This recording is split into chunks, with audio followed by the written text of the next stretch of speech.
সরকারের আমলে টেকনাফে সবচেয়ে বেশি নির্যাতিত ও মিথ্যা মামলার শিকার হয়েছিলেন কক্সবাজার জেলা বিএনপির অর্থ সম্পাদক মোহাম্মদ আবদুল্লাহ।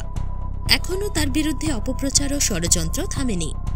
গতকাল বিএনপি নেতা আবদুল্লাহর বিরুদ্ধে বিভিন্ন সংবাদ মাধ্যমে ইসমাইলের জমির দলিল জালিয়াতি ও নুরুল হোসাইনের বাড়িঘরে হামলার অভিযোগ তুলে যাদের বক্তব্য প্রচার হয়েছে, খোদ তারা নিজেরাই সেসব বক্তব্য অস্বীকার করে প্রতিবাদ জানিয়েছেন।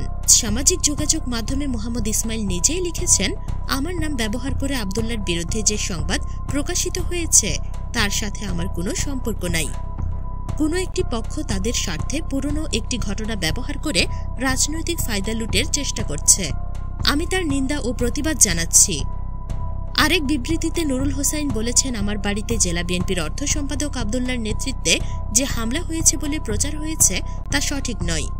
এক ভিডিও বার্তায় নুরুল হোসাইন নিজেই দাবি করেন, গত 5ই আগস্ট যে আমার বাড়িতে লুটপাট এবং হামলা হয়েছিল সেই ঘটনার কেন্দ্র করে গতকালকে আমি দেখতে পেয়েছি চট্টগ্রাম ট্রিবিউন অনলাইনে যে একটা প্রতিবেদন ছাপানো হয়েছে, সেখানে বিএনপির জেলার নেতা অর্থ সম্পাদক মোহাম্মদ আবদুল্লাহ ভাইয়ের ইন্ধনে হয়েছে সেই জিনিসটা প্রকাশিত করেছেন।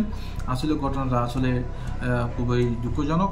আমি তো এই ব্যাপারে কোনো ধরনের বক্তব্য দেওয়া হয়নি এবং আমার কাছে এভাবে আবদুল্লাহ ভাই আমার পরিবারে হামলা করেছে সেটাও তারা এই ধরনের কোনো বক্তব্য নেয়নি।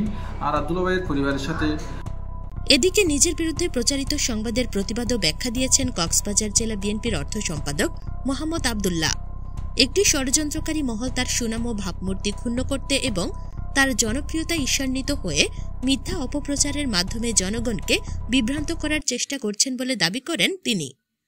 রাজনৈতিক নেতা হিসেবে এসব মিথ্যা অপপ্রচারে তিনি বিচলিত নন দাবি করে তিনি বলেন, সময়ে জনগণই সব ষড়যন্ত্রের জবাব দেবে।